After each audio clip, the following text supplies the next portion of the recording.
Alright, today we're going to install this 2500 Badland winch from Harbor Freight over here on this Ranger 500.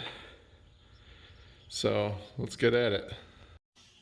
First thing we're going to do is we're going to take this brush guard off. So looking at it, there's a couple bolts here, 3 down here, and there is 2 more over on the side. And those are half inch socket or a half-inch wrench will do that. So let me get this off and alright, so here I got this winch mount from superatv.com. And with this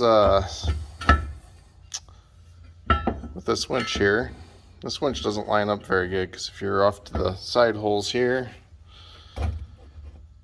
you can see the spool and the lead hole there are quite off. If you go the other way, it's the same thing. So I'm going to end up shifting this over here so it's more centered. Now the lighting's not very good here, but I'm going to shift this over. I'll drill some new holes for the bolts and bolt that in, then we can go mount it on the Polaris. Alright, so I marked these holes on this plate so that when the winch is sitting there, the reel for the cable is centered on it. And it'll only take a minute here and I'll drill these holes out and then we'll get this mounted.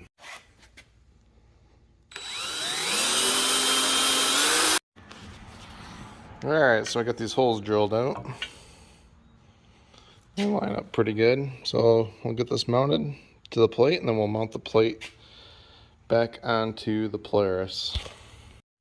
Okay, so we got this mounted up. I used the short bolts that came with the winch to put them on.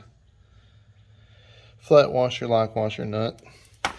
So we got that there, and with the brush guard off, we're gonna mount this bracket here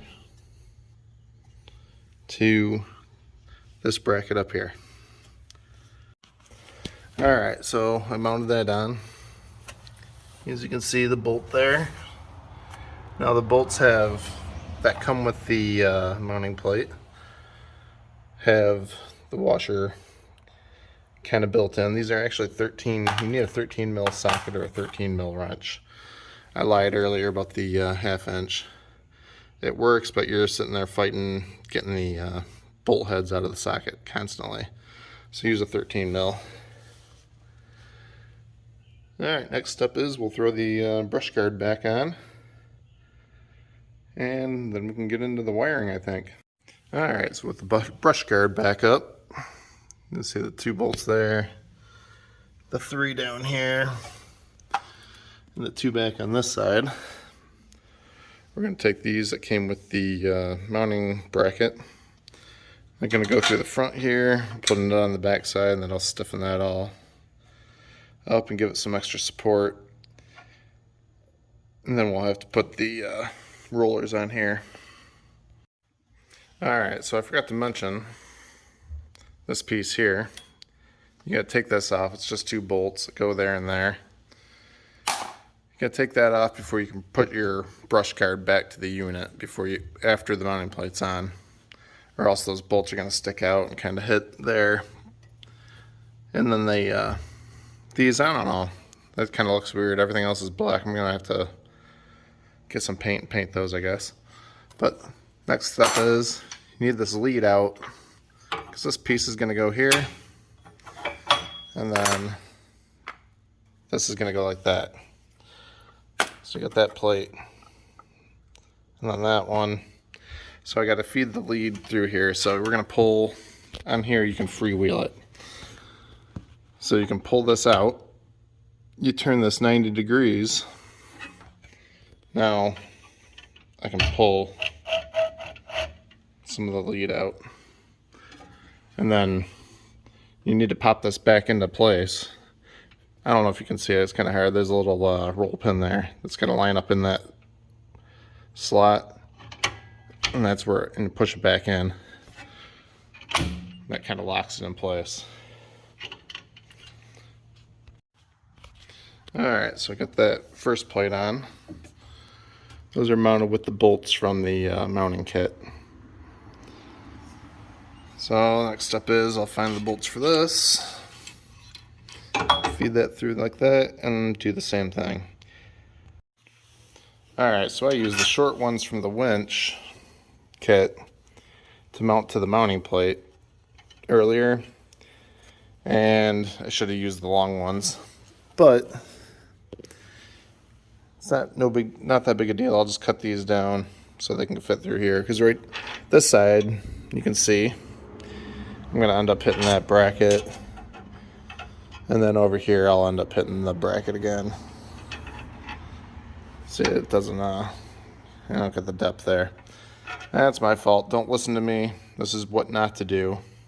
It's what to do, but what not to do in the process. So use these longer bolts, holding down the winch to the mounting plate.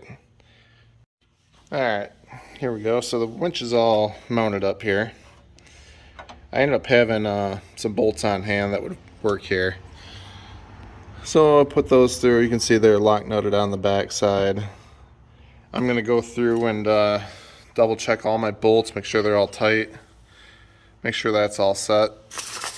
We got to mount the hook to the wire here.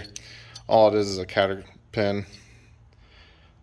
So we'll just pull that out, feed this through and hook it back together. I'll probably just, there's a ring here. I'll probably just make it kind of tight and put it just like that, so that when I'm driving around it's not banging around. I don't know, we'll have to see how that goes. But it also came, the winch also came with this extra shackle here. So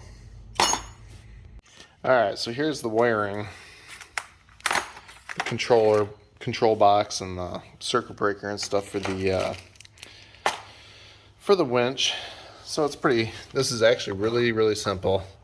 It's a real simple connection. This one goes to the motor. Each of these go to the motor. One to the ground, one to the positive. And on the other end, that goes to your ground, so you're going to put that to the frame. And then this is your power lead. Then it comes with, the winch comes with a key fob, and it also has this wired remote. Now, I'm not going to put any extra switches or nothing on the machine itself. I'm just going to do it pretty simple here.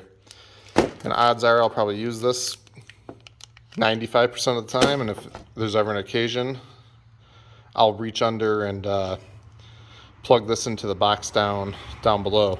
I thought about putting it into the glove box and feeding the wire through, but so the glove box part here, have to drill a hole through here and feed the wire down to wherever the box ends up being. But I don't think that's going to be necessary. I think as long as the key fob's going to work. Worst case scenario is I got to kind of crawl under and plug this in if the fob doesn't work in a bad situation. So, all right. So I've been trying to figure out best spot to put this, and this is what I came up with. It's right off the passenger side wheel well.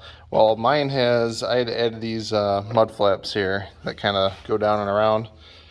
So I was able to pull this wire, that's for the, ends up being for the headlights. It's pulled you can see I pulled the clip out of here. It's clipped here, so what I'm going to do is I'm going to take this whole thing, I'm going to zip tie it down around this bar. I'll put a couple zip ties on here that'll hold it in place, and then because I have these mud flaps, I'll run a screw right through here and probably back in here on the other side, and that'll hold it in place, and then that should keep that from going anywhere. Problem is they have these leads a little too short to put it really anywhere else. Really would like to have put it back in here, or even back to the plastic for the inside the cab there to get it up out of the way. But the leads are awfully short, and I don't want to have to. But instead of adding to them or anything, I just put them right here. I'm going to run these all the way back to the battery on the power side, just so I don't have to worry about nothing. So I'll have to figure out how to get that in there, but I think I'm going to run these all the way back to the battery. And then over here, I got this wired up. Red one goes to this. You can see the red wire there.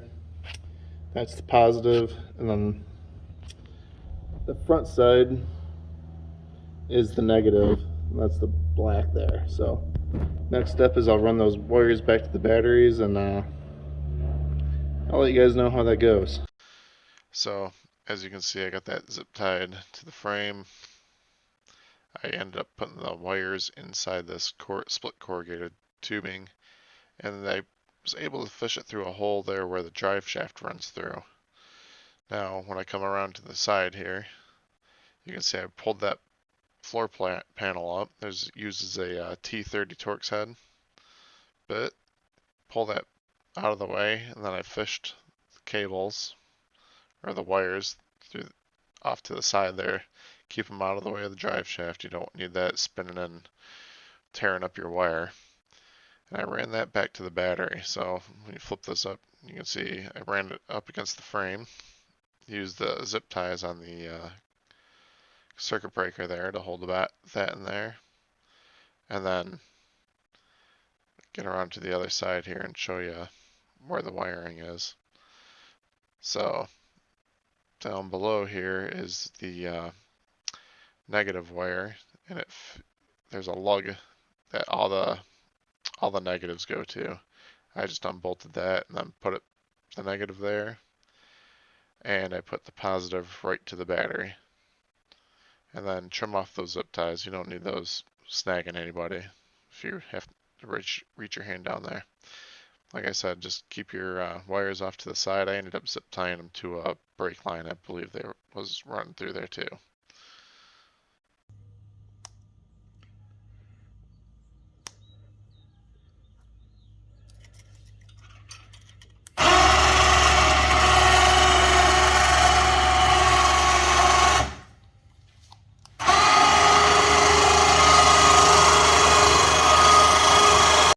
So there is an arrow on this cable for the remote that lines up to a arrow on the control box here. I couldn't see it. My big head couldn't get around to see where it went, but it does line up, plugs right in.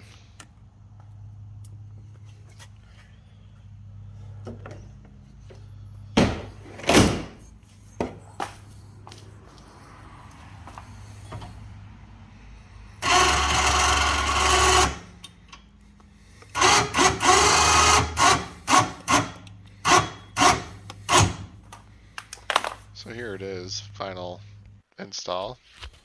Wasn't overly difficult. First part was figuring out where to put the wires to, honestly. But it looks pretty decent. I got the